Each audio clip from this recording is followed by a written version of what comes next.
हमारे S K. Pandey teacher YouTube channel में आप सभी का बहुत बहुत स्वागत है।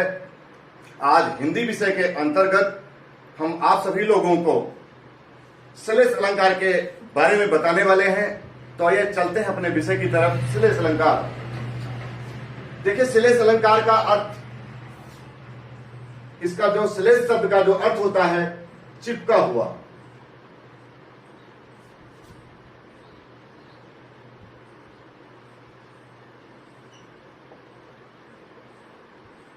श्लेष शब्द का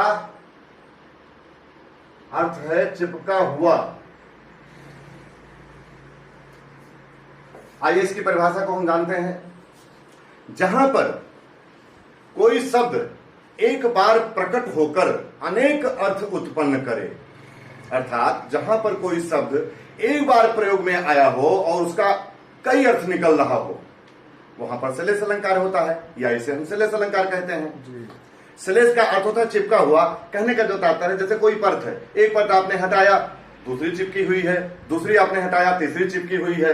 तो यहां पर कोई शब्द एक बार प्रयोग में आता है, एक बार विद्यमान रहता है, परंतु उसके कई अलग अलग अर्थ निकलते रहते हैं। तो इसकी जो परिभाषा है कि जहां पर हिंदी में किसी भी पंक्ति में जहां पर कोई शब्द एक बार प्रकट होकर के अनेक अर्थ उत्पन्न करे, अनेक अर्थ प्रकट करे, वहां पर श्लेष अलंकार होता है। तो आइए इसके बारे में, इसका उदाहरण देख करके इसके बारे में हम समझने का प्रयास करते हैं। इसका जो उदाहरण है, रहीमन पानी राखिए बिन पानी सब सून, और पानी गए न उबरे मोती मानुष चून। इस दोहे की प्रथम पंक्ति में ना अक्षर की पुनरावृत्ति हुई है, इसलिए यहां पर अनुप्रास अलंकार है। इस दोहे की प्रथम पहली पंक्ति में ना अक्षर, देखिए ना रहीमन, फिर यहां पर ना पानी, फिर यहाँ बिन ना, यहाँ पर ना और यहाँ पर ना अक्षर बार बार आ रहा है, उसकी पुनरावृत्ति हो रही है। तो जहां पर कोई अक्षर बार बार आता है, कोई वर्ण बार बार आता है, किसी वर्ण की पुनरावृत्ति होती है, वहां पर अनुप्रास अलंकार होता है। तो इस दोहे की प्रथम पंक्ति में पहली लाइन में अनुप्रास अलंकार है। लेकिन अगर हम दूसरी लाइन का अवलोकन करें तो यहां पर देखेंगे, पानी गए न उबरे मोती मानुष चून। पानी शब्द का प्रयोग एक बार हुआ है, लेकिन उसके तीन अलग अलग अर्थ निकल रहे हैं। कैसे निकल रहे हैं इसको हम देखते हैं। देखिए मोती का अर्थ, मोती के लिए पानी का जो अर्थ है वो चमक से है। अगर मोती को उसकी जो चमक होती है उससे अलग कर दिया जाए, अर्थात मोती की चमक को मोती से अलग कर दिया जाए, तो उसकी शोभा नष्ट हो जाएगी, शोभा उसकी खत्म हो जाएगी, वो यूजलेस हो जाएगा। तो यहां पर पहले शब्द में मोती के लिए पानी का अर्थ चमक से है। और इसके बाद दूसरा शब्द हम देखते हैं मानुष, मतलब मनुष्य। यहां पर मनुष्य के लिए पानी का जो अर्थ है वो प्रतिष्ठा से है, क्योंकि पानी शब्द का अर्थ प्रतिष्ठा भी होता है, इज्जत जिसे हम कहते हैं। प्रतिष्ठा कहो, इज्जत कहो, मान बढ़ाई कहो। तो यदि किसी व्यक्ति की प्रतिष्ठा चली गई, किसी मनुष्य की इज्जत चली गई, तो वह व्यक्ति अत्यंत नीच की श्रेणी में माना जाता है, गिना जाता है। तो यहां पर मनुष्य के लिए पानी शब्द का अर्थ प्रतिष्ठा है। और अगला शब्द हम देखें चून। चूना के लिए पानी शब्द का पानी अर्थात जल है, क्योंकि अगर क्योंकि चूना बिना पानी के उसका कोई उपयोग नहीं है। यदि चूने से पानी को, उसके पानी को किसी भी विधि से अलग कर दिया जाए, यदि चूने के पानी को किसी विधि द्वारा उसके पानी को अलग कर दिया जाए, तो चूना खराब हो जाएगा जी, वो उपयोगहीन हो जाएगा, उसका कोई उपयोग नहीं रह जाएगा, वो नष्ट हो जाएगा। इसलिए पानी गए न उबरे मोती मानुष चून। तो यहाँ पर पानी शब्द एक बार प्रकट होकर के अनेक अर्थ उत्पन्न कर रहा है, अर्थात पानी एक बार प्रयोग हुआ है पानी शब्द, और उसके तीन अलग अलग अर्थ निकल रहे हैं।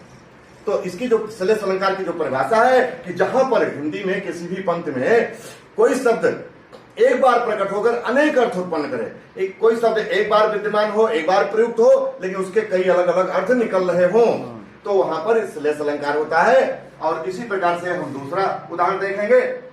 चरण धरत चिंता करत चितवत चारों ओर, और सुवर्ण को खोजत फिरत कभी बेचारी चोर। देखिए यहां पर इस दोहे में भी, इस दोहे की प्रथम पंक्ति में पहली लाइन में चा अक्षर की पुनरावृत्ति हुई है। चरण धरत चिंता करत चितवत चारों ओर, और एक बात और ध्यान देने योग्य है, क्योंकि यहाँ पर शब्दों की व्यवस्था बहुत अच्छे बहुत सुंदर ढंग से की गई, इसलिए शब्दालंकार है। अर्थात ये अलंकार शब्दालंकार का प्रकार है। हमने पिछले वीडियो में बताया था कि शब्दालंकार मुख्य रूप से 3 प्रकार के होते हैं, अनुप्रास अलंकार, यमक अलंकार और श्लेष अलंकार। जबकि हम पिछले वीडियो में अनुप्रास अलंकार और यमक अलंकार के बारे में वर्णन कर चुके हैं, लेकिन ये जानना आवश्यक है कि ये प्रकार भी, ये श्लेष अलंकार किसका प्रकार है? शब्दालंकार का प्रकार है। तो यहाँ पर हम इस चीज को देखेंगे कि यहाँ पर शब्दों का संयोजन, शब्दों की व्यवस्था बहुत सुंदर ढंग से प्रतीत हो रही है। बोलने में अच्छा लग रहा है, सुनने में अच्छा लग रहा है, पढ़ने में अच्छा लग रहा है। चरण धरत चिंता करत चितवत चारों ओर शब्दालंकार हो गया। और एक बात महत्वपूर्ण देखने योग्य क्या है कि यहाँ पर चा अक्षर की पुनरावृत्ति हुई है, चा वर्ण की। चरण धरत चिंता करत चितवत चारों ओर, ये देखिए चा अक्षर बार बार आ रहा है। तो जहां पर कोई अक्षर बार बार आता है वहां पर अनुप्रास अलंकार होता है। और इस दोहे की दूसरी पंक्ति में अगर हम देखें, सुवर्ण को खोजत फिरत कवि व्यभिचारी चोर, तो यहां पर इस पंक्ति में, इस दोहे की दूसरी पंक्ति में श्लेष अलंकार इसलिए है क्योंकि सुवर्ण शब्द एक बार प्रयुक्त हुआ है, यहां पर एक बार प्रकट होकर के अनेक अर्थ उत्पन्न कर रहा है। जैसे कवि, कवि से तात्पर्य है सुवर्ण का सुंदर अक्षर, सुंदर वर्ण। वर्ण माने अक्षर होता है, सुंदर वर्ण या शब्द, सुंदर नहीं, शब्द नहीं, सुंदर वर्ण या सुंदर अक्षर। अच्छा, वर्ण माने अक्षर होता है, वर्णमाला का समूह, जैसे वर्णमाला होता है ना, वर्णों का समूह जी। तो यहाँ पर सुवर्ण शब्द का अर्थ जो है सुंदर वर्ण या अक्षर। कवि के लिए, कवि किसकी तलाश में रहता है? सुंदर अक्षर में। उसकी चेष्टा क्या रहती है? सुंदर अक्षरों को देखने में, अच्छी लिखावट देखने में जी। तो कवि क्या खोजता है? सुंदर वर्ण, सुंदर अक्षर। अब इसी प्रकार से हम दूसरा देखें, व्यभिचारी। व्यभिचारी के शब्द के लिए यहाँ पर सुवर्ण का क्या अर्थ है? सुंदर वर्ण। वर्ण माने रंग भी होता है, वर्ण माने रंग भी होता है। तो सुवर्ण माने सुंदर रंग। सुंदर रंग मतलब कि सुंदरता, अर्थात किसी स्त्री या किसी ऐसी चीजों को जो व्यभिचारी होता है वो देखने की या प्राप्त करने की बार बार चेष्टा करता है, उसकी खोज करता है। तो सुवर्ण को खोजत फिरत कवि व्यभिचारी चोर। तो यहाँ पर व्यभिचारी शब्द के लिए जो सुवर्ण शब्द का अर्थ है वो सुंदर रंग है, सुंदरता है। वर्ण माने रंग भी होता है। तो अच्छा, अब इसके बाद में हम अगला देखें, चोर। चोर के लिए सुवर्ण शब्द क्या अर्थ है? सुवर्ण का अर्थ सोना भी होता है, स्वर्ण, स्वर्ण या सोना, जिसको हम गोल्ड अंग्रेजी में कहते हैं। यदि किसी के घर में अत्यधिक सोना भरा पड़ा है और किसी चोर को यह पता लग जाए तो उसको प्राप्त करने की चेष्टा करेगा, डकैती डालेगा, उसको खोजने के लिए उसको प्राप्त करने का बिल्कुल प्रयास करेगा। तो यहां पर इस देखने वाली बात क्या है? इस पंक्ति में, इस दोहे की दूसरी पंक्ति में, सुवर्ण को खोजत फिरत कवि व्यभिचारी चोर, अर्थात सुंदर वर्ण, सुवर्ण का अर्थ पहले में कवि के लिए सुंदर वर्ण, व्यभिचारी के लिए सुंदरता, सुंदर रंग, और चोर के लिए स्वर्ण अर्थात गोल्ड। अब यहाँ पर हम अलंकार को देखें, उसका अवलोकन करें, उसके बारे में निर्णय करें, देखें, विचारें कि जहां पर श्लेष अलंकार की जो परिभाषा है, जहां पर कोई शब्द एक बार प्रकट होकर अनेक अर्थ उत्पन्न करे। शब्द एक बार आया हो, उसका कई अलग अलग अर्थ दिखाई पड़ रहा हो, स्पष्ट हो रहा हो, तो वहां पर श्लेष अलंकार होता है, या इसे हम श्लेष अलंकार कहते हैं। तो सुवर्ण शब्द का अर्थ 3 अलग अलग अर्थ निकल रहा है, कवि के लिए अलग, व्यभिचारी के लिए अलग, चोर के लिए अलग। इसलिए शब्द एक बार प्रयुक्त हुआ और उसके 3 अलग अलग अर्थ निकल रहे हैं, इसलिए यहाँ पर श्लेष अलंकार है, या इसे हम श्लेष अलंकार कहते हैं, कहेंगे जी। तो आज के दिन हमने श्लेष अलंकार के बारे में वर्णन किया।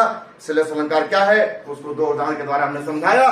अब नेक्स्ट वीडियो में हम मिलेंगे किसी अन्य अलंकार के साथ। तब तक के लिए जय हिंद, नमस्कार।